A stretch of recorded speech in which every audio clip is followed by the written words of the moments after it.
Hello everyone, I am Amit Singh. I am a maths teacher and today I am going to teach you class 10 chapter 1 real numbers. मतलब class 10 का पहला chapter real numbers पढ़ाऊँगा। Okay, अब बहुत fast video upload होगा class 10 का specially, ठीक है।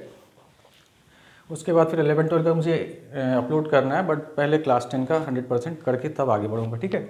अब यहाँ पे क्या है, रियल नंबर्स, हमारे चैप्टर का नाम है रियल नंबर्स। तो सबसे पहली बात है कि रियल नंबर्स हम कहते किसे हैं, ठीक है।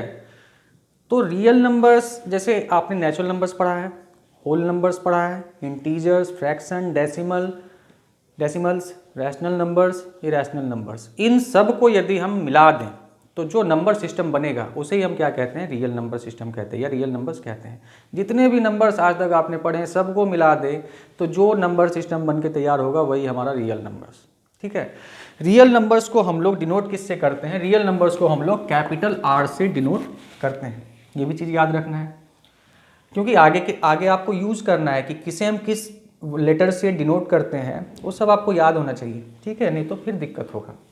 हम रियल नंबर्स को ऐसे भी कह सकते हैं, real numbers equal to rational numbers plus irrational numbers. मतलब सारे रैशनल और इरैशनल को हम मिला देंगे तो जो नंबर सिस्टम बन के तैयार होगा वही हमारा क्या हो जाएगा, रियल नंबर सिस्टम, मतलब कि रियल नंबर्स हो जाएगा।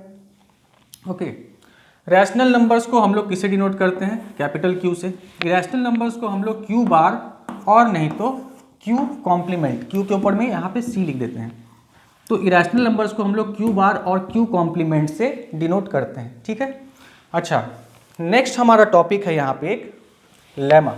लेमा किसे कहते हैं, तो यहाँ पर डिफिनेशन लिखा हुआ है, देख लीजिए। और lemma is a proven statement use for proving another statement. मतलब कि लेमा एक पहले से प्रूव किया हुआ स्टेटमेंट है जिसको यूज करके हम कोई अगला अच्छा स्टेटमेंट प्रूव करते हैं।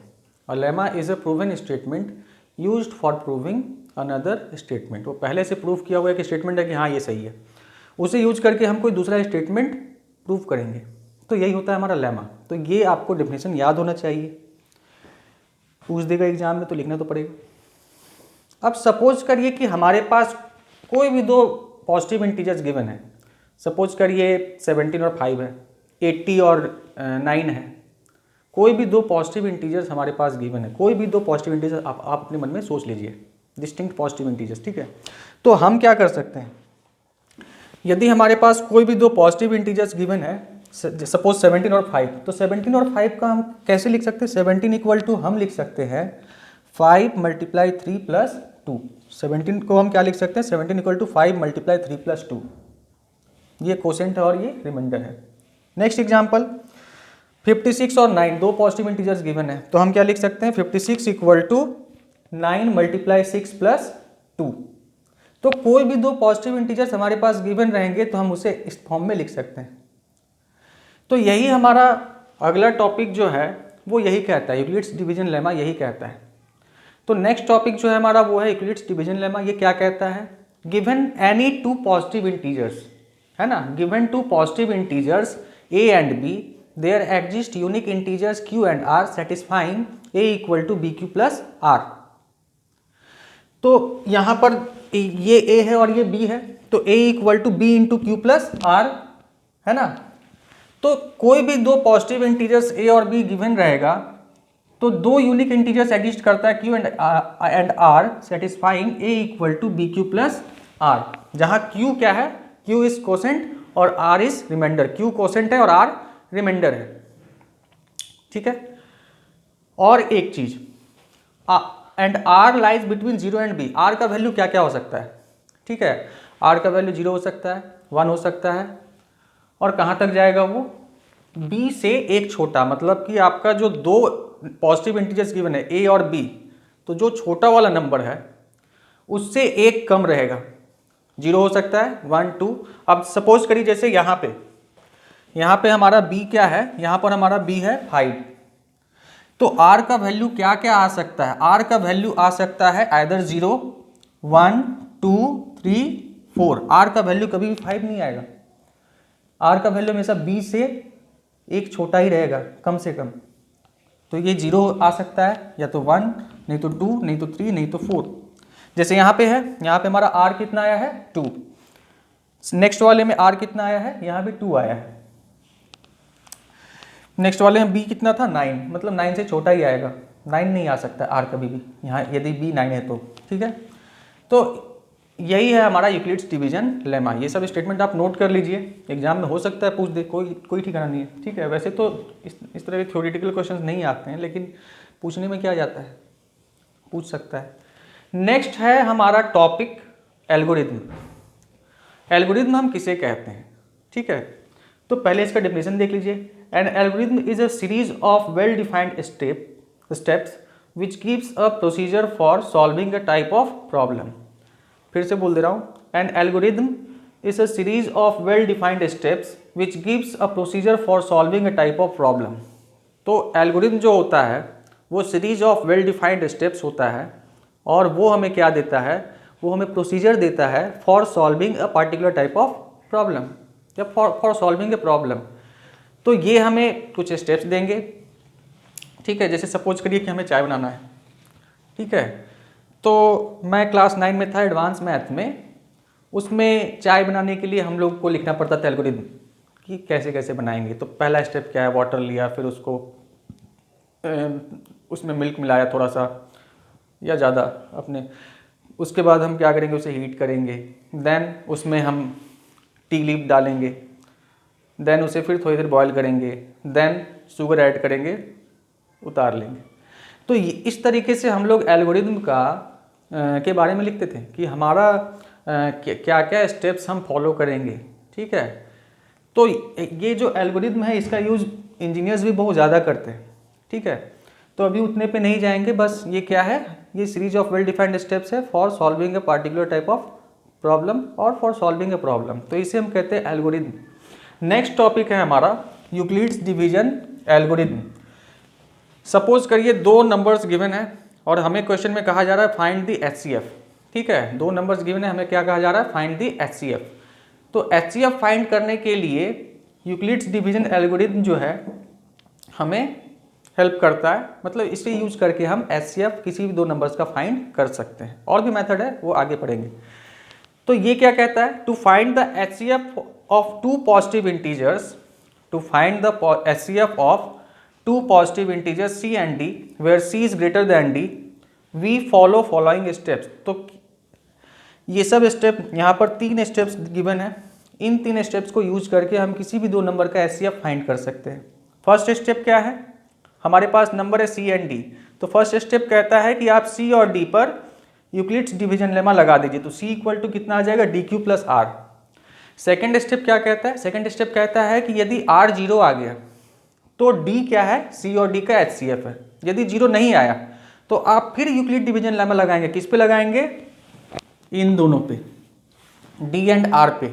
ठीक है, अच्छा, उसके बाद भी फिर नहीं आया तो फिर यही हम काम करते चले जाएंगे। जैसे यहाँ पर इन दोनों पे लगाया, फिर अगले स्टेप में जो आएगा यहाँ पे और यहाँ पे उन दोनों पे लगाएंगे। तो इस तरीके से हम यूक्लिड डिवीजन लेमा लगाते जाएंगे। कब तक लगाते जाएंगे, तो वो हमारा स्टेप 3 में लिखा हुआ है, continue this procedure till r equal to 0। जब तक आर 0 नहीं आ जाएगा तब तक हम यूक्लिड डिवीजन लेमा लगाते चले जाएंगे और वो फाइनली 0 आएगा ही। ठीक है, आता है।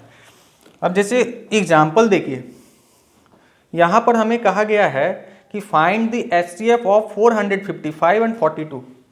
455 और 42 का हमें एचसीएफ फाइंड करना है। तो हम स्टार्ट करेंगे, 455 जो है ग्रेटर नंबर है 42 से, तो 455 किधर लिखेंगे, यूक्लिड डिवीजन लेमा लगाएंगे। तो 455 इक्वल टू 42 इंटू 10 प्लस 35। ये कहाँ से आता है, 42 से डिवाइड कर दिया हमने 455 को, तो कोसेंट यहाँ आया, लिखेंगे जो भी आएगा, और यहाँ रिमाइंडर 0 आया क्या, नहीं आया। तो फिर अब हम क्या करेंगे, हम 42 और 35 पर फिर से यूक्लिड डिवीजन लेमा लगा देंगे। तो 42 और 35 पर हम जब फिर से यूक्लिड डिवीजन लेमा लगाएंगे तो 42 इक्वल टू हो जाएगा, मतलब इसे यहाँ लिखना है, 35 को यहाँ, तो 35 मल्टीप्लाई 1 प्लस, मतलब कोसेंट आया 1 प्लस 7, मतलब कि रिमाइंडर आया 7। फिर रिमाइंडर 0 नहीं आया, फिर लगाएंगे इन दोनों पे। 35 इक्वल टू क्या होगा, 35 इक्वल टू हो जाएगा 7 मल्टीप्लाई 5 प्लस 0। फिर से समझा दे रहा हूँ, इन दोनों का हमें एचसीएफ फाइंड करना था, 455 एंड 42।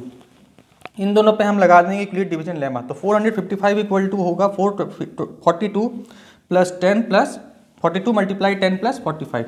रिमाइंडर जीरो नहीं आया, फिर से लगाएंगे, जब तक जीरो नहीं आएगा तब तक यही काम करते जाएंगे। तो 42 और 35 पर जब लगाएंगे तो आएगा 42 इक्वल टू 35 मल्टीप्लाई 1 प्लस 7। फिर रिमाइंडर जीरो नहीं आया, अब इन दोनों पर लगा देंगे। तो 35 इक्वल टू कितना हो जाएगा, 35 इक्वल टू 7 मल्टीप्लाई 5। अब रिमाइंडर जीरो आ गया। तो इसका मतलब क्या है, लास्ट में जो यहाँ पे आता है, लास्ट वाला जो डी आता है हमारा, वही क्या होता है, हमारा HCF होता है। मतलब लास्ट वाला जो डिवाइजर आया है वही हमारा क्या हो जाता है, HCF। इसका मतलब इन दोनों का HCF कितना है, इन दोनों का HCF है 7। लास्ट में जो यहाँ पे आया, कोसेंट नहीं, लास्ट में जो यहाँ पे आया वही हो जाता है हमारा HCF। ठीक है, तो ये हो गया। अब नेक्स्ट क्वेश्चन पे हम लोग चलते हैं, कुछ क्वेश्चन सॉल्व करेंगे। ओके, तो अब यहाँ पे क्या है, कुछ क्वेश्चंस हैं, जैसे कि हमारा पहला क्वेश्चन है। अब नेक्स्ट टाइप का क्वेश्चन हम देखते हैं क्या आता है। ठीक है, अब ऐसे और क्वेश्चन बहुत ज़्यादा हम लोग नहीं करेंगे, आप कर लें, कॉपी में ये उतार लीजिएगा सब कुछ।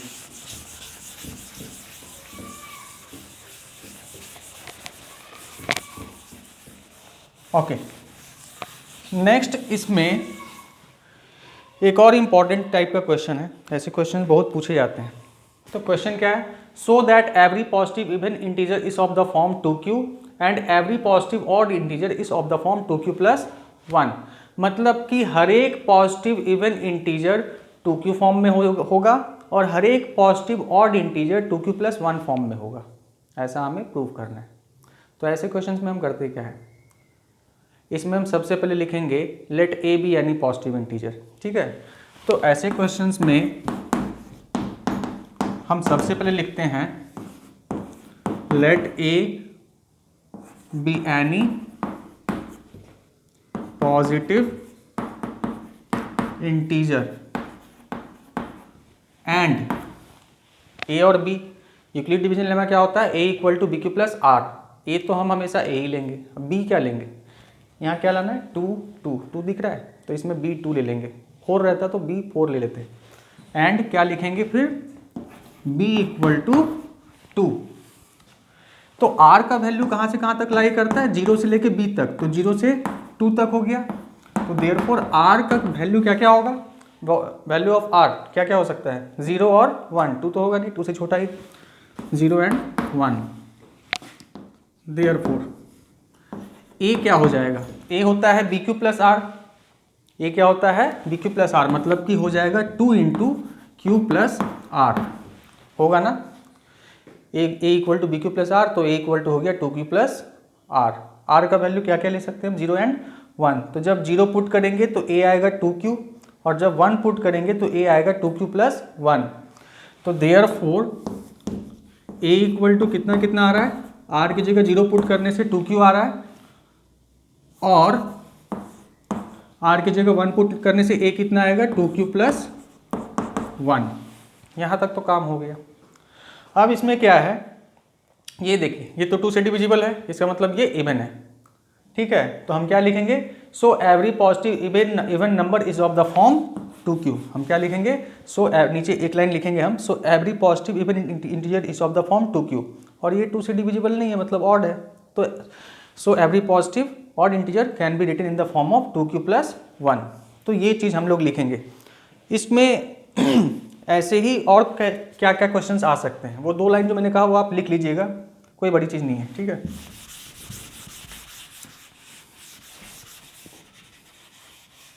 ओके। अब इसमें और क्या क्या चेंज करके पूछ सकते हैं, तो यहाँ पे बोलेंगे वो